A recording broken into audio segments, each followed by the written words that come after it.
Thus there will be no more outbursts, and we may continue this trial in an orderly fashion. Mr. Rothschild? I would like to call to the witness stand the ghost of Christmas present, Your Honor. The ghost of Christmas present.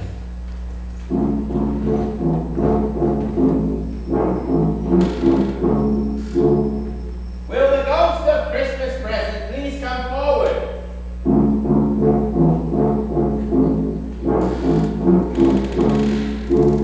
I just saw him outside. Mr. Connolly, find him. Would you like to call another witness? I'll wait. Dreidel, dreidel, dreidel,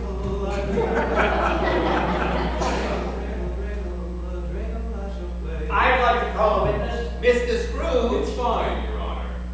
I'd like to call back to the stand Mr. Fitzpatrick. Mr. Fitzpatrick.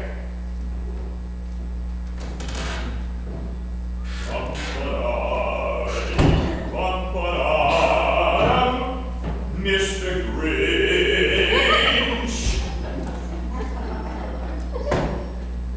Mr. Fitzpatrick, on the night in question, when I was in the clutches of the ghost of Objection. Sustained.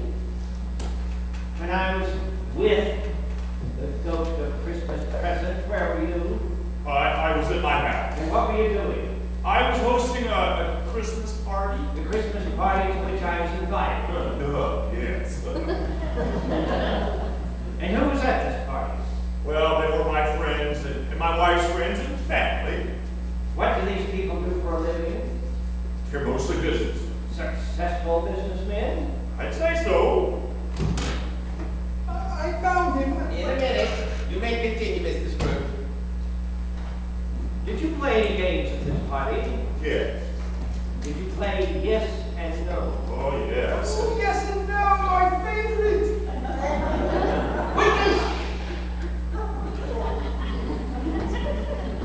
And did you choose the subject? Yes, I did. Was it a person? Yes, it was. Are you certain? I'm positive, yes. And on the night in question, did anyone ask if it was a person? Yes, it did. And what was your answer? No. Even though the correct answer was yes. Yes. Did anyone ask if it was an animal? Yes. And what was your answer? Yes. Even though you knew that to be incorrect as well. No. Did you continue these lies throughout the game? Objection. Overruled. Did you continue to lie? Objection. This is a child's game. I don't see how it applies. Sit down, Mr. Rothschild. Did you continue to lie to your family and friends? This has nothing to do with It has everything to do with it. For the benefit of Mr. Rothschild, the questions seared into my memory that night. Is it a lie? Yes. Please give the answer you gave that night. Very. Ah! Is it tame? No. A wild beast? But yeah. Does it growl? Oh, yes. Roar? Oh, yes. Is it a tiger? No. A bear? Oh. Is it a pig? Sorry, pigs don't roar. Mr. Connolly! Is it in London? Yes. Is it in a zoo? No. In a cage, surely? No. Does it wander the streets?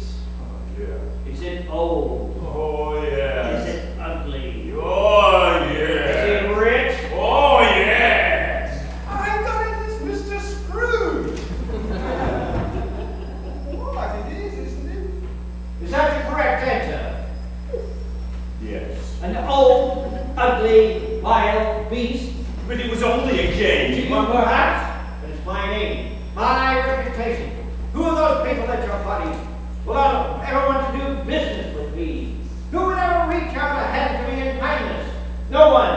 As long as you continue to slander my name and perpetuate the false image of me as an old, ugly, wild beast, no more questions. Mr. Rothschild, your witness.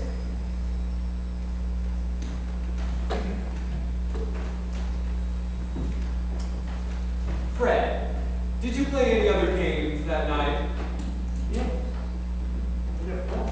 There was how, when, and where.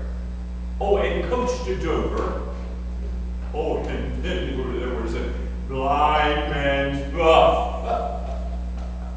Blind man's buff. Yes. Is it buff or bluff? No, it's buff. I always thought it was bluff. Well, no, most people do, but it's buff. You're sure? I'm positive. Look it up if you'd like. No, I trust you. Okay. So, tell me, how do you play blind man's buff again? Oh, that's nice. You blindfolds, and then you turn them around a little bit, and as if to, whoa, excuse me, you want to disorient them. And then you ask them to chase somebody. Is it fun? Oh, it's lots of fun. Now, Fred, I'd like to ask you a question, and I need you to answer me truthfully, okay? Yeah. On the night in question, when you played blind man's buff, was it merely a good fun, or, as the name suggests, were you making fun of the blind? Oh my God, no! It was just a good fun. Was it? Well, it was, of course. You and your friends weren't sitting around laughing at the expense of the blind man. What would make you think of such a thing? Taking delight to the blind man, stumbling about in the buff, Oh, the furniture, tripping over rugs. no! Oh, we didn't! Oh, look, the naked blind man can't see. How funny. Oh, never! How are the blind ever supposed to get ahead in this world, Fred, if people like you continue to perpetuate the false image of them as a clumsy, inept jester? I didn't! There are heavy penalties for that kind of Oh, behavior. but- Fines, prison time. We weren't! No, never. Perhaps we should gouge out your eyes so you know what it feels like. I was there that night. They were playing a game, a child's game. No one was perpetuating an image or ridiculing anyone. It's all good fun. Precisely. No one was ridiculing or perpetuating a false image of Mr. Scrooge when they played yes and no. That, too, was all in good fun. No more questions, Your Honor.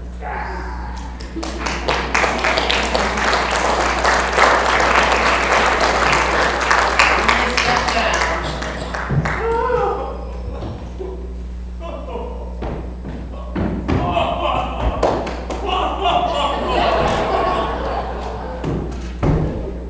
Mr. Rothschild?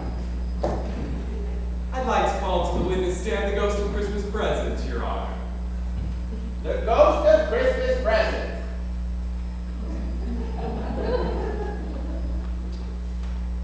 I tried to tell you. He said he doesn't have time for this trouble. Doesn't have time.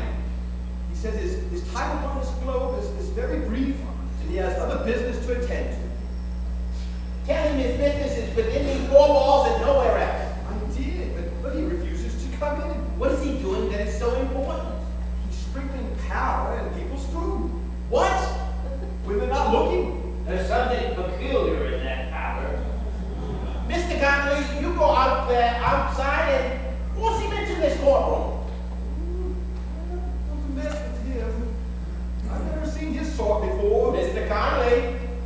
And he says he has 1,800 brothers. Mr. Connolly. I don't like them all. Mr. Connolly is sprinkling an unknown substance into people's food. And he's harboring 2 children under his robe.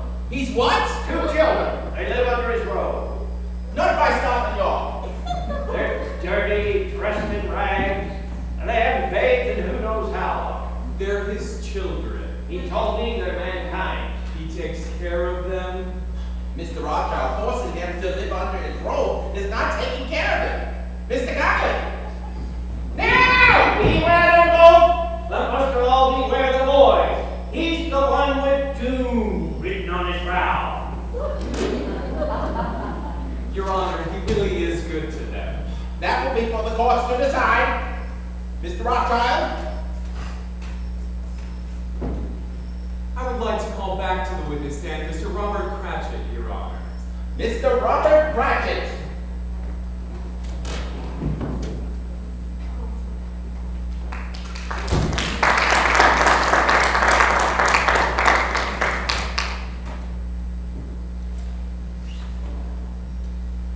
Bob,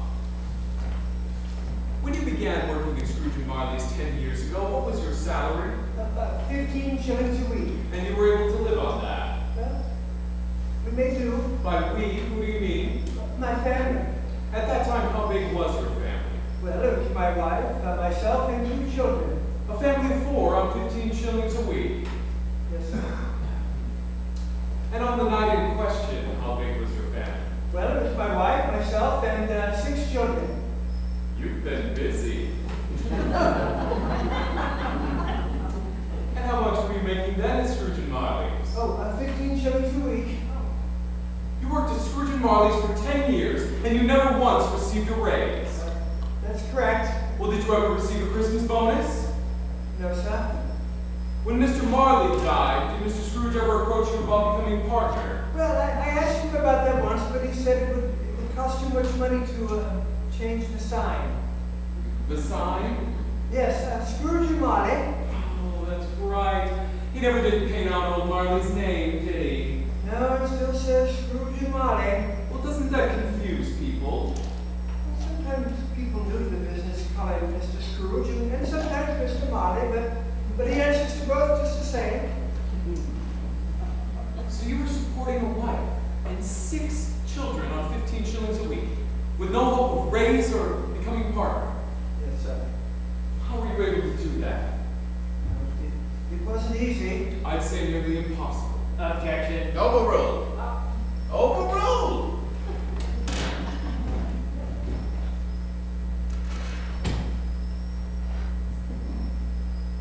Found him. Good. You may continue, Mr. Rothschild. Bob, I'd like to talk about your youngest child. Tim. Yes. You have a nickname for him, don't you? Yes, Tiny Tim. I'm assuming because he's tiny. Sharp as a tennis ball. Mr. Scrooge. He's small for his age. Any particular reason why? Well, he was born prematurely and remained ill. And on the night in question, how ill was Tiny Tim? Oh, quite ill. Was he dying? Yes, sir. Did he know I think so. it? Did it scare him? Well, he never really talked about it. But I remember once him saying that he hoped that people would see him in church, and that he was crippled, and it might give him pleasure to think of the one who made the lame beggar walk and the blind man see. Oh. So Tiny Tim was crippled. Yes, sir. He'd grown increasingly weak and needed a crutch in order to walk. Did you seek any medical help? He couldn't afford it. So you chose to. Wait and pray. Wait and pray. Your Honor, I would like to submit as evidence Exhibit B. Tiny Tim's crutch.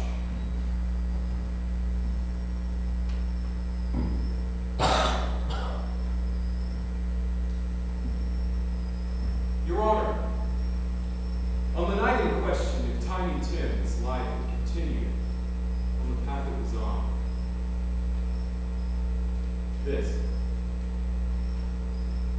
this is all that would have remained of Tiny Tim. The only thing sadder than a little boy forced to use a crutch. A crutch without her. It isn't pretty, but this is what a world without pity can do.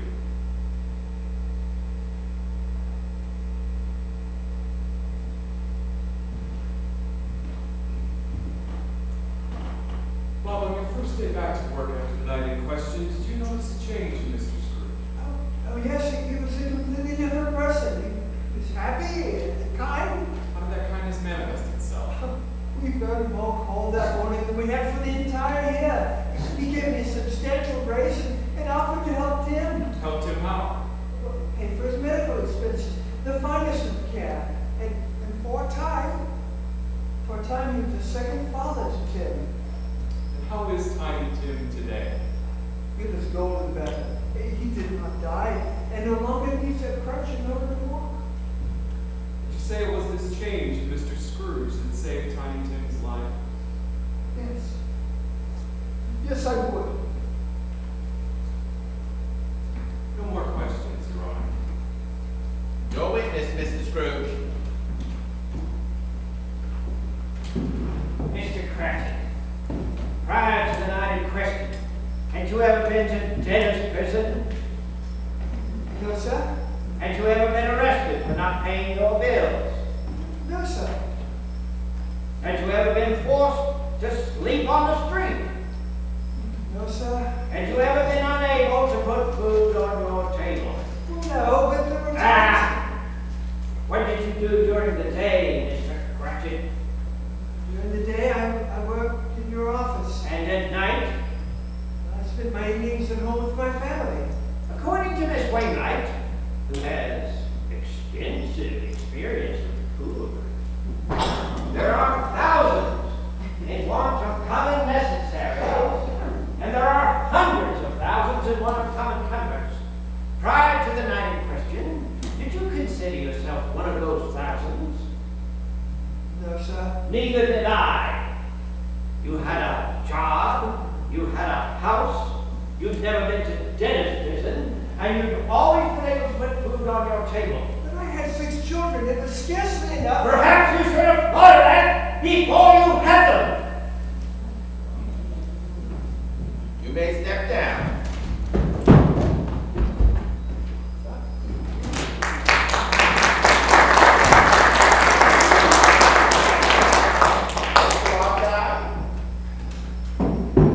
I'd like to call to the witness stand the ghost of Christmas present, Your Honor. The ghost of Christmas present.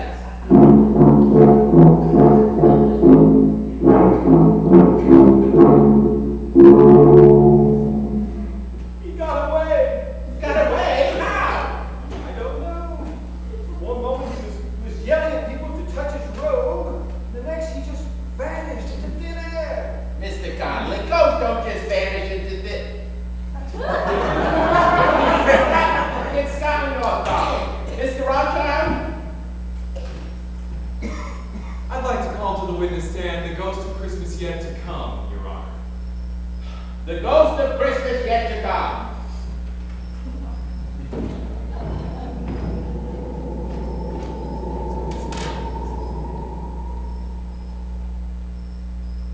I'll go find him. I'll wait. I'd like to call. Mr. Scrooge. It's fine, Your Honor. Very well. I'd like to call to the stand Mrs. Harriet Gilbert. Mrs. Harriet Gilbert.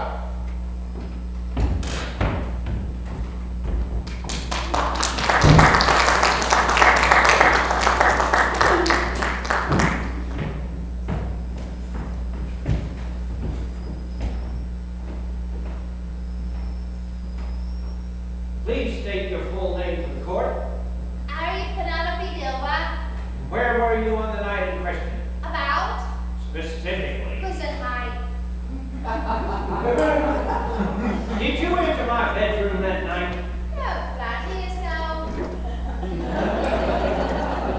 Did you or did you not enter my room with the intention of pilfering my goods? The pilfering kind.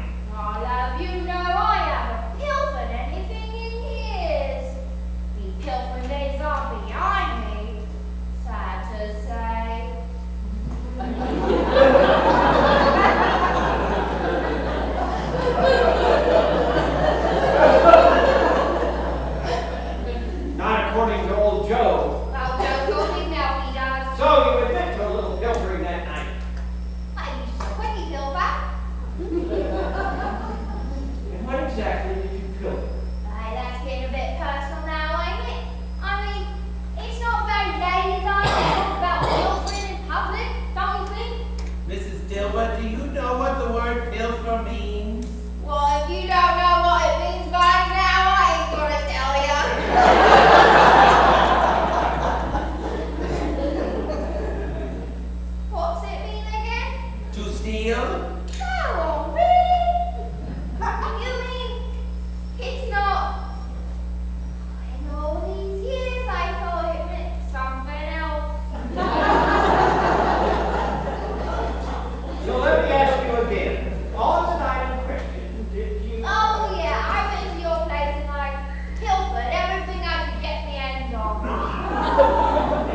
exactly did you build her?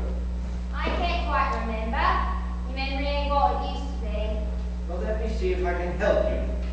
According to old Joe's deposition, she came into my shop, singing Old Scratch had finally died. She undid her bundle, and out fell its gloves, leather boots, blankets, bed curtains, Rings and all. and your shirt. Fine cotton it was. They were going to ruin a perfectly good shirt. Ruined? They were going to bury you in it. You took that shirt off my body. Of course. That was a fine cotton shirt. I couldn't see it over the waist. I took it off you and dressed you in calico. That's enough for your old cold bones. No more questions. Mr. Rothschild, your witness.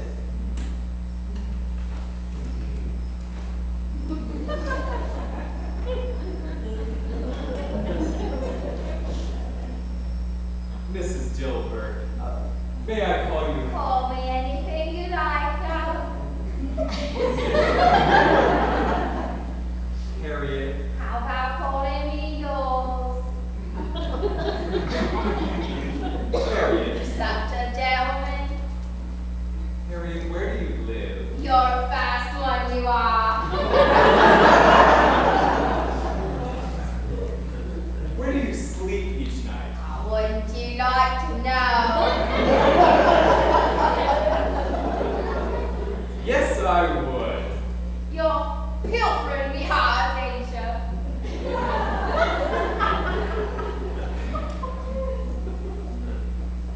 Harriet, do you know Miss Sarah Wainwright? Maybe. How long have you known her? Few years. How did you two meet? At a party. Was it snowing that night? That was you standing in the street, wasn't it? How's your family? Cold took 'em. When? A few days after the party. And where do you live now? Wherever. How often do you see Miss Sarah Wainwright? Every Christmas. And I look forward to it every year. She's like family. Only family I got. Why did you steal Mr. Scrooge's belongings? You know a better way? Yes, it's called a job. You're gonna hire me?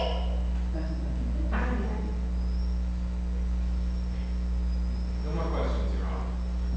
You may step down, Mrs. Dilbert.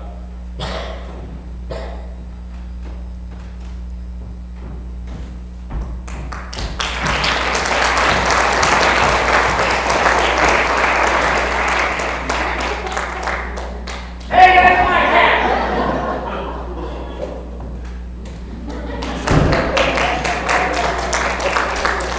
So who's going to call the witness now? Your Honor, I would like to call to the witness stand the ghost of Christmas yet to come. The ghost of Christmas yet to come.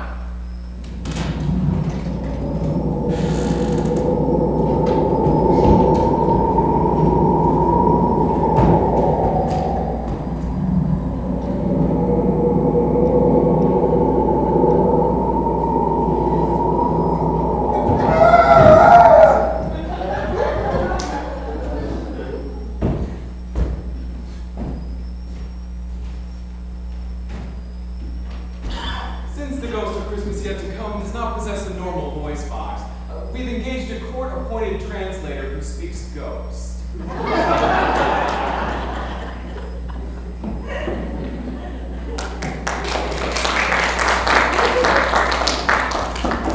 Thank you for being here.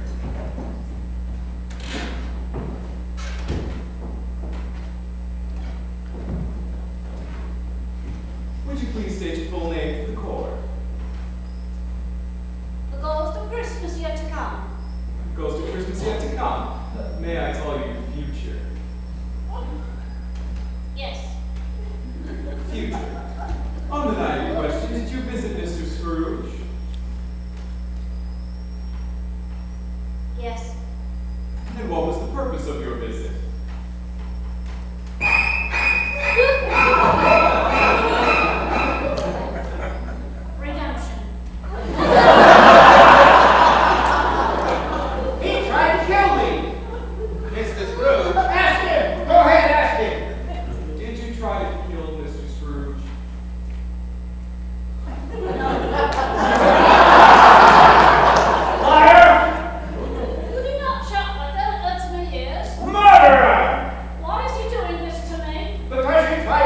me. I never killed anyone before in my life. He's lying. I'd like to kill him right now, though. You're not the only one. Sit down, Mr. Scrooge. Mr. Scrooge alleges that you tried to kill him. Well, Mr. Scrooge can kiss me. Spectral cookies. Why would Mr. Scrooge say anything like that? Because he's a putz. Objection. Overruled. The witness is entitled to his opinion. Oh, that wasn't his opinion, that was mine. Sorry. Future.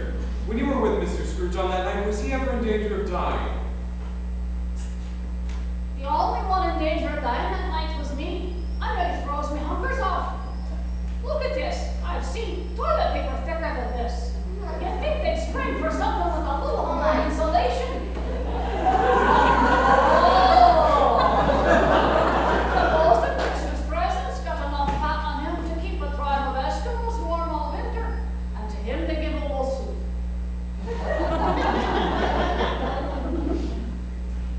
As best as you can remember, what happened on the night in question? Oh, I'm freezing right now, as a matter of fact. Could someone put some more coal on the fire?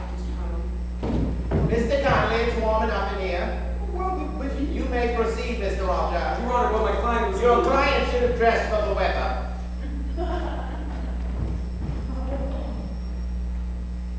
Oh, that's better. Look, not too tight.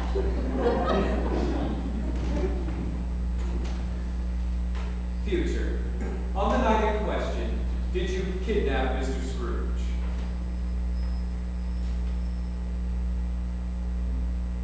No. Well, how did you force him to go with you? Oh, I didn't force him. He went on his own.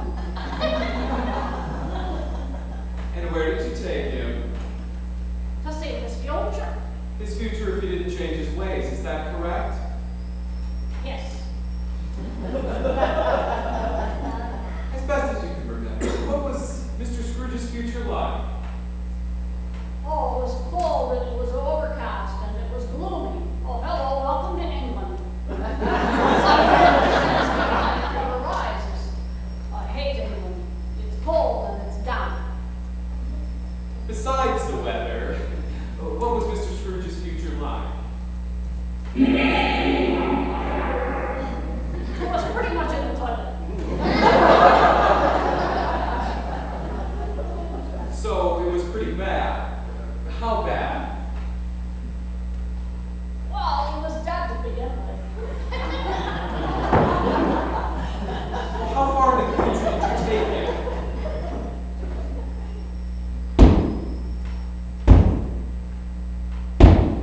days.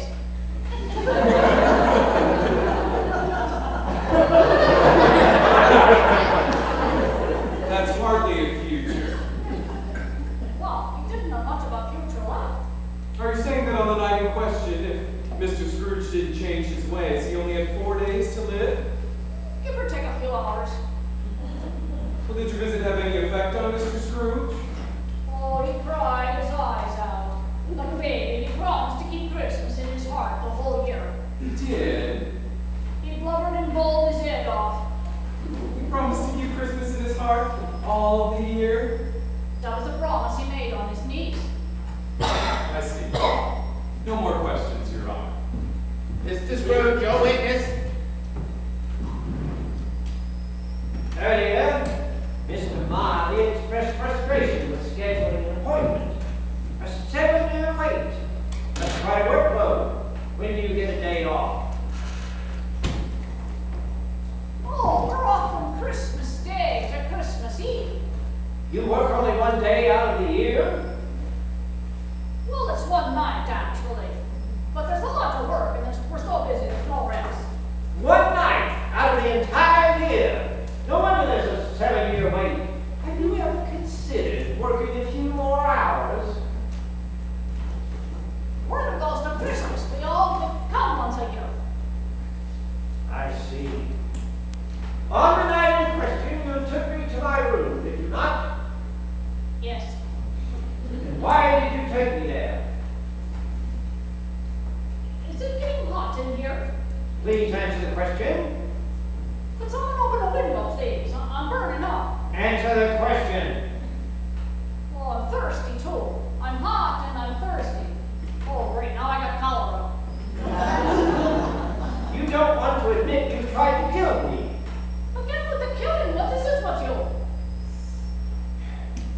You took me to my room and tried to induce a heart attack by showing me this.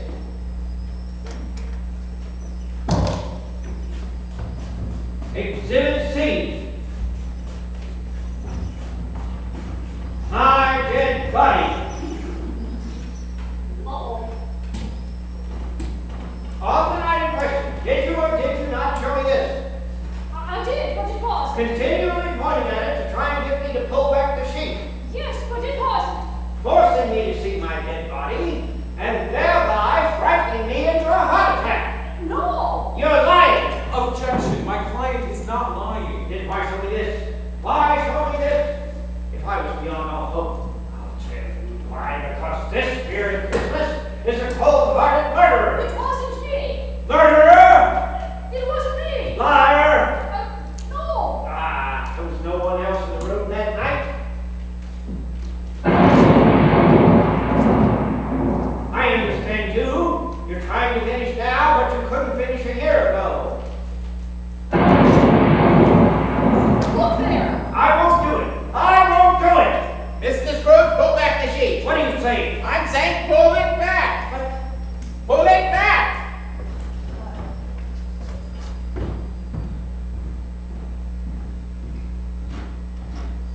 I have the power. Well, you don't, I do. Mr. Conley!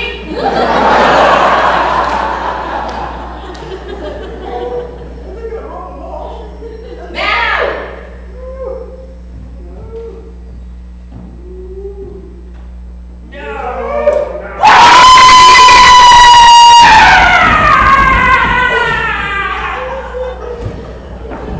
He screamed.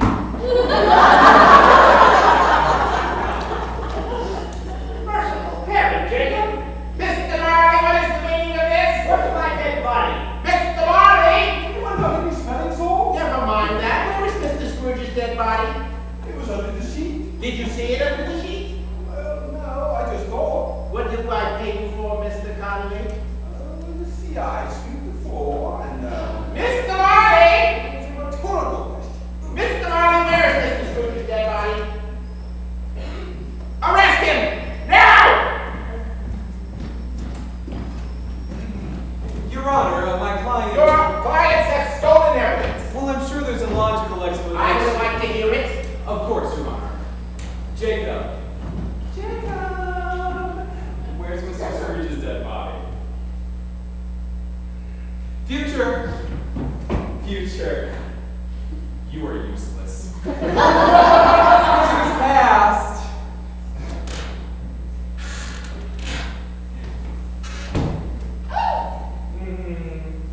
You haven't seen Mr. Scrooge's dead body anywhere, have you? Your Honor, I would like to request a brief 15-minute recess. Not until your clients tell us what happened to Mr. Scrooge's dead body. Well, Your Honor, I'm sure my clients had nothing to do with the disappearance of Mr. Scrooge's dead body. Mr. Marley's body was laying under the sheet where Mr. Scrooge's body should have been. Yes, but, well, he's testified to getting no sleep, no rest. Perhaps he just needed a quick cat nap. If your clients don't tell us where Mr. Scrooge's dead body is, I will throw the lot of you in jail. So, for the last time, where is Mr. Scrooge's dead body? Oh! There was no dead body. What? Oh! There never was a dead body. But I saw my dead body. Ha! It wasn't your dead body. That wasn't my dead body under the sheet. Duh. Well, if it wasn't my body under the sheet, then who or what was under the sheet that night? Jacob! Close the door! Oh, don't you touch it! Open the door! Bullying car! False house spirit! Nightingale! Liar! False! Our best chance was not getting you what? Forced us to break rules. Rules? What rules? When we show someone their future, we're not allowed to use a dead body. You're not allowed to use a dead body. No. Tombstones, yes. Dead bodies, no. But Mr. Marley didn't think it would be enough to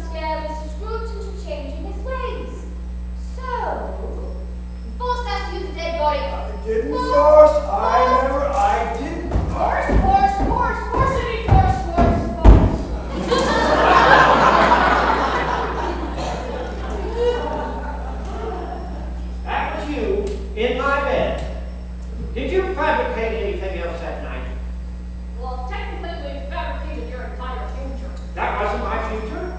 It was an approximation. You approximated my future? We approximate everyone's future. What? We speculate. That's where the word spectre comes from.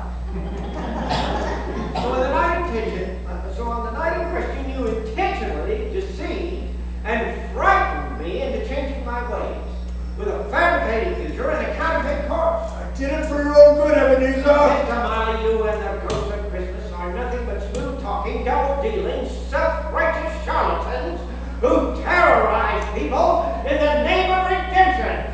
Sit down, Mr. Scrooge.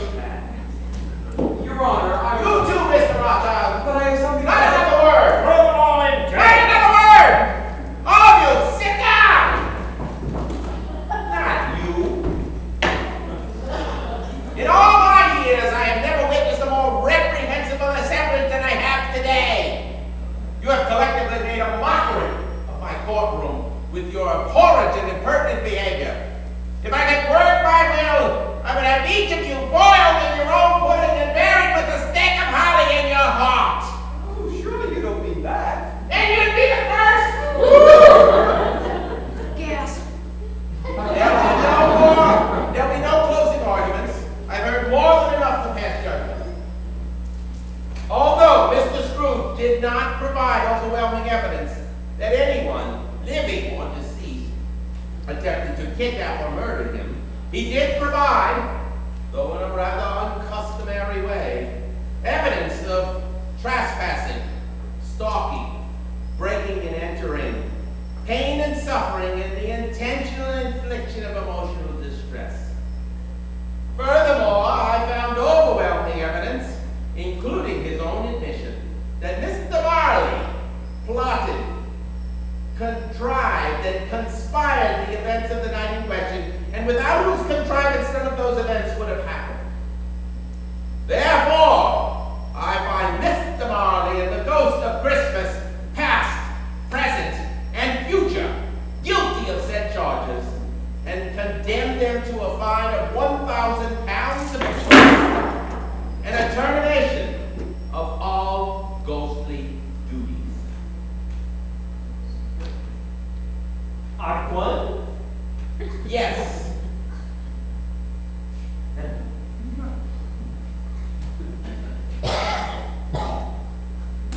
I've won.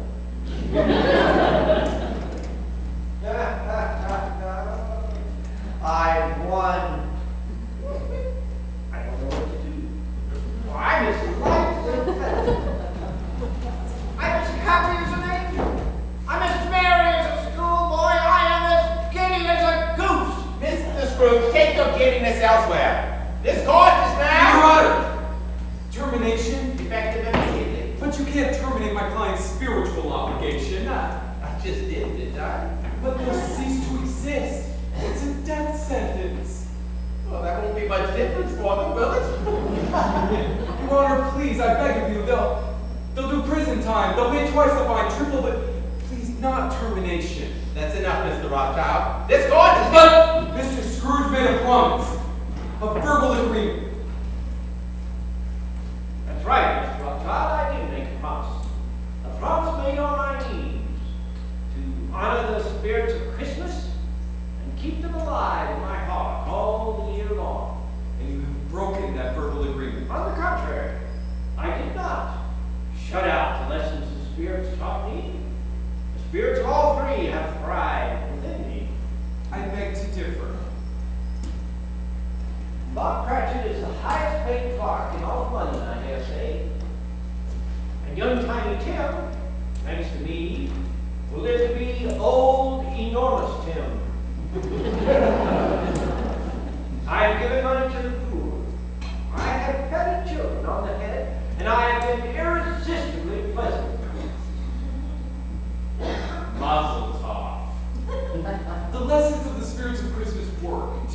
But why should I keep the spirit of Christmas all year long, or at all for that matter, when the ones who force me to do so fail to do so themselves?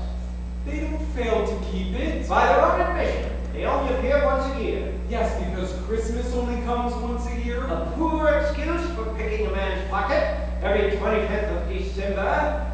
If you think that charity, mercy, and benevolence are picking your pocket, You forget, Mr. Rothschild. You lost this trial. Mr. Scrooge, please, I beg of you, a world without the spirits of Christmas is... It's January through November. What's one more month? Mr. Scrooge, Your Honor, please. This is not my business. Court is down. Wait. What? Why? I'll tell you what I'll do, Mr. Rothschild. I'll make you an offer. I'll drop all charges if your clients agree to work more than 1 day a year. You serious? Quite serious. Thank you, Mr. Scrooge. My clients will be more than willing to double their workload. Oh, no. 2 days won't do. How many days will do? Oh, I don't know. Shall we say every day? Every day? Yes. Mr. Scrooge, please be reasonable. Oh, I am being reasonable. What you're demanding of my clients... I'm demanding of your clients exactly what they demanded of me. But Mr. Scrooge... Ah, those are my terms. Every day or your client cease to exist. I'll need several days to discuss this with my client. They're right here. The ghost of Christmas present isn't present. Now, Mr. Rothschild, or I rescind my offer.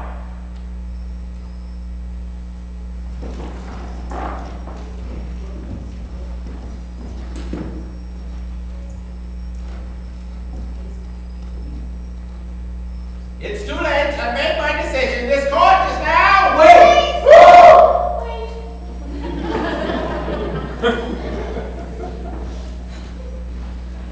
Mr. Scrooge, it's a bargain. They accept my terms. They do? The spirits of Christmas will thrive every day, They will. effective immediately. Effective immediately. And all charges are dropped? All charges are dropped. Thank you. But of course, I keep all the money they owe me. You settle charges. All charges, yes, but not the money. Mr. Scrooge... So that I may start a fund for the food. What? This Wainwright is my first choice to administer this fund. And I believe that Mrs. Harriet Dilber will make a wonderful overpaid part. Don't you agree? Mr. Scrooge, are you well? Oh, yes, quite well, I can assure you. You see, Mr. Rothschild, your clients are not the only ones who had to go to extraordinary measures. What? Extraordinary measures! Ha ha ha! Oh, you should have seen the looks on your faces. You actually thought I was the man I was before. Well, not the man I was before, but the man I was before. But you see, I am not. But you had to believe that I was the man I was before, but nothing wonderful could have come of this trial. But I'm not the man I was before. I mean, I'm not. Well, what I mean is, Merry Christmas! The merriest Christmas we have known in many and many a year.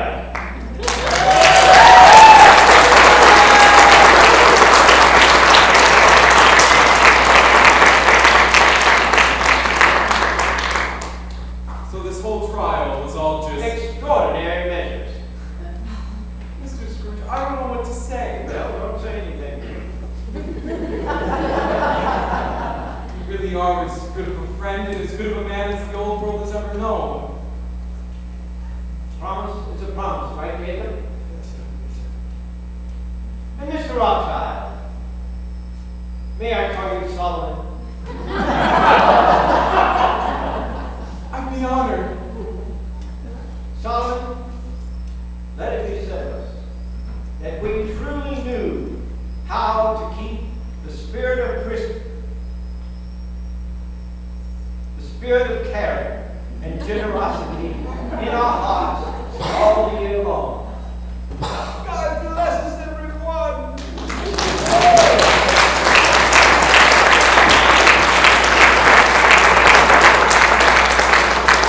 Tell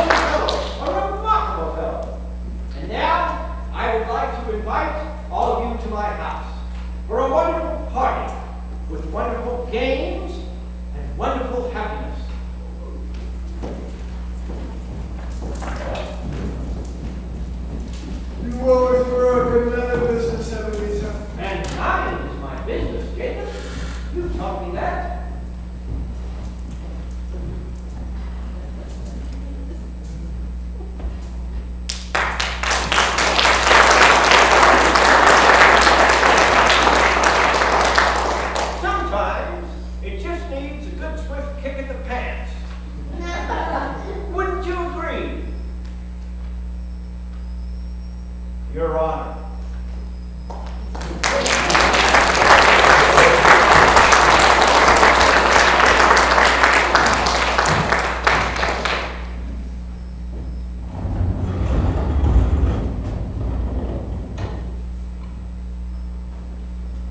I'll retire to Bedlam. You'll want the whole day tomorrow, I suppose. Well, if it's convenient. It's not convenient. We have business to attend to. Day after tomorrow,